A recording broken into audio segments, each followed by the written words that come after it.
from my heart and from my hand. Why don't people understand my intention? Hey FOT Nation, it's Tim Sackett, and I'm bringing you the first ever Weird Science Bringing Candidates to Life podcast with our co-sponsor, HireVue. And it's going to be a kind of an ongoing series throughout the year, so this is the first one. And for my first guest, I'm bringing in Ben Taylor. He's the Chief Data Scientist from HireVue. Ben, how you doing? Good. How are you doing, Tim? I'm doing great. I'm happy to have you on this one. For the format, this is going to be pretty quick. It's 3 questions. We're going to get in, get out. We're trying to help kind of the everyday talent acquisition and HR pros understand a little bit more about the science behind hiring. And even for you, like a data scientist, for most of us in HR, that's going to be completely, like we have no idea what you really do. So give us a little bit of insight. What does a data scientist do? How did you get in the field? Give me some background. Well, I had always been focused on the machine learning side, even all through chemie. I was doing image processing and genetic algorithms and prediction. And then working for Intel and Micron, I did a lot of that too. And it was pretty obvious at the time that the market with data science was so much more appealing. The salaries are much, much higher, like in some cases higher than 50% higher than like typical chemical engineers. So. And it's a lot more fun because you just do full-time R&D. Cool.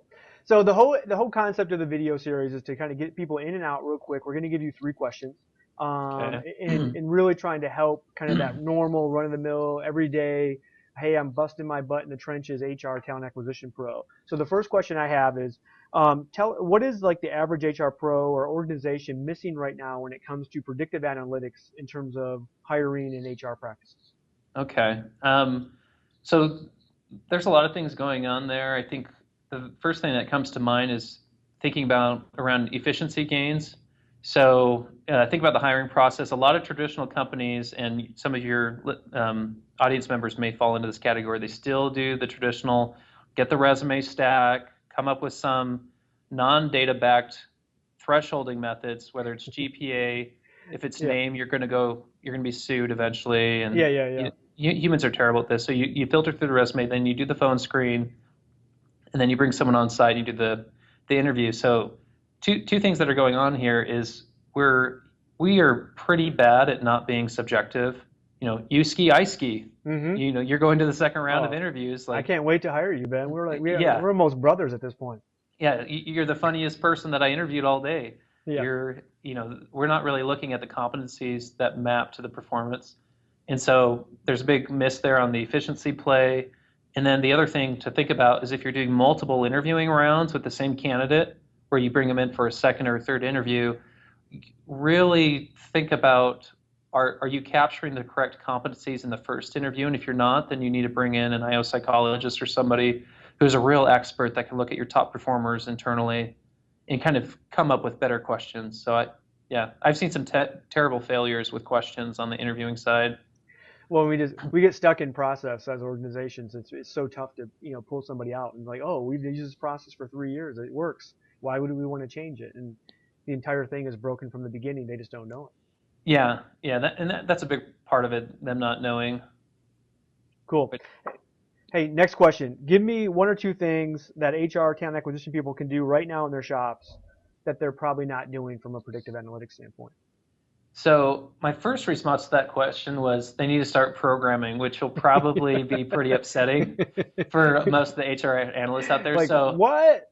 Yeah. You need to go learn Python and R and fire up your notebooks and start doing some real unstructured data analysis. So since that's so upsetting, I would recommend finding out about your local data science meetups and just going there to get exposed to some of the technologies that are open source, they're free, that people are leveraging. And then the great thing that'll happen if you do that, you'll become networked with the organizers. Mm-hmm. And something that these meetups do on a regular basis, I know we do it here in Utah, we're doing one this weekend, is we do competitions.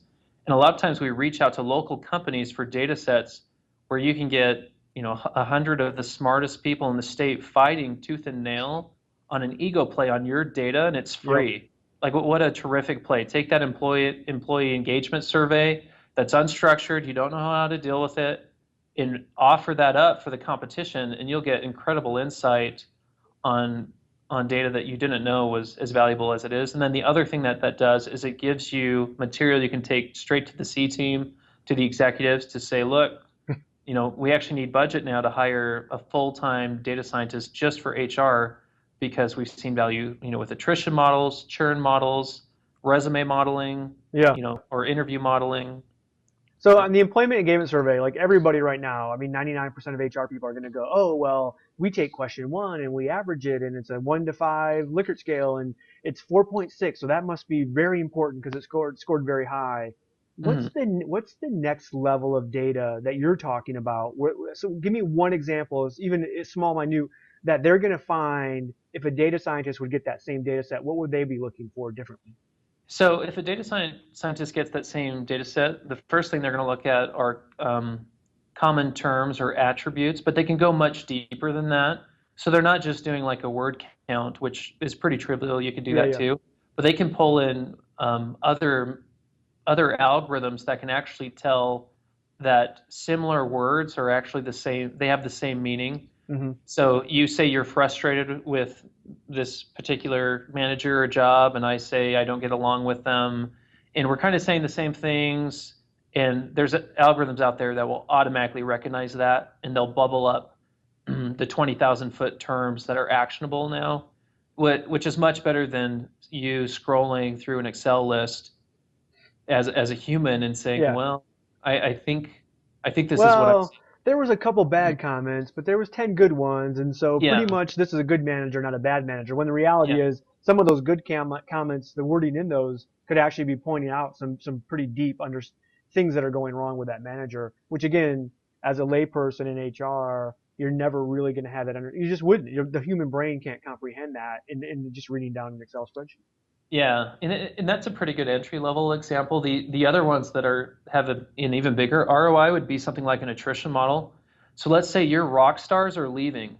You've lost one, two, three this year. You're going to react to it as a human. I mean, why are these people leaving? You look at the exit survey and you're trying to figure out why they left. Where if you have an attrition model, you can get a lot more surgical on what's happening, why are these people leaving, and you can actually be prescriptive about it. Where Hmm. this individual's a rock star, they're high risk. We know if we put them on a new project that's challenging them, you didn't even change their comp, you're challenging them because they're getting stuck in tactical work. You've suddenly prevented this person from leaving, which maybe it was a difficult hire where it's going to take 3 or 4 months to replace them. So there's tons of examples in HR of benefits that you can get right away. Yeah, no, that's excellent stuff. So, final question. Give me your best Bill Nye the Science Guy kind of view into the future, your version. Where can predictive analytics really go in talent acquisition and HR? So the fortunate thing for your listeners is the barrier to entry will continue to go down. So even if they do absolutely nothing, They're it going to take will. advantage. Yeah, there's companies out there that are fighting for this billion-dollar market where they want to bring the science to you. And so eventually, a lot of these algorithms will just be wrapped in these fantastic, software SaaS or cloud platforms where, Yep. eventually they'll be so sophisticated that you'll just take that employee survey, or you'll take all of the data that you have on your employees, and you'll say you're searching for a attrition model, and then you'll get actionable insights. So you won't need a programming background, you won't need to understand, the data science behind it. You'll just have the actions, and Yeah. so I definitely see us moving in that direction. So eventually that tech is going to be baked into the everyday tech that we already use. Yeah, yep. And so the data Cool. science bubble will be a true bubble eventually. And then the other thing that you're going to see is we're going to become a lot more we're going to be less subjective around the hiring process. So everyone will be doing some type of resume modeling, competency assessment. And then in the case of HireVue, we do interview modeling because the thing I like to throw on to the user is, have you ever made a hiring decision just from an assessment or from a resume? And the reaction is no, that would be reckless. And so that's why we're chasing. And you can fake resumes, you can fake assessments, you can Yep. game them. So that's why we're focusing all of our R&D efforts right now on predicting the digital interview outcome. So yeah, I see a lot of that. So you and I talked before we got on air. I'm a believer that eventually we'll get to the point with tech. So good. A human won't be involved in hiring you. Disagree? I think we'll get there with entry level positions like call center stuff like that. I think we'll get there sooner than later. Mm-hmm. But the computer can look at so many more data points than a human can. And then the other great thing is humans are terrible at having a bias. Yeah. And they've shown this multiple times. They'll send a resume out and they'll change the name from Jose to Joe and they'll get more callbacks. And they've shown this with multiple ethnicities, and that just shows how bad humans are at this process, where a computer can be perfectly unbiased during the hiring process. So besides the prediction capability, the ROI savings, there's that play too. So awesome. I definitely see us moving that direction. So cool. Well, hey, thanks for taking some time. FOT, make sure you check out more Weird Science video casts. They're not necessarily a podcast. In the future, with our co-sponsor HireVue. Thank you very much. Okay. Thanks, Tim. Thank you. Yep. From my heart and from my hand, why don't people understand my intention?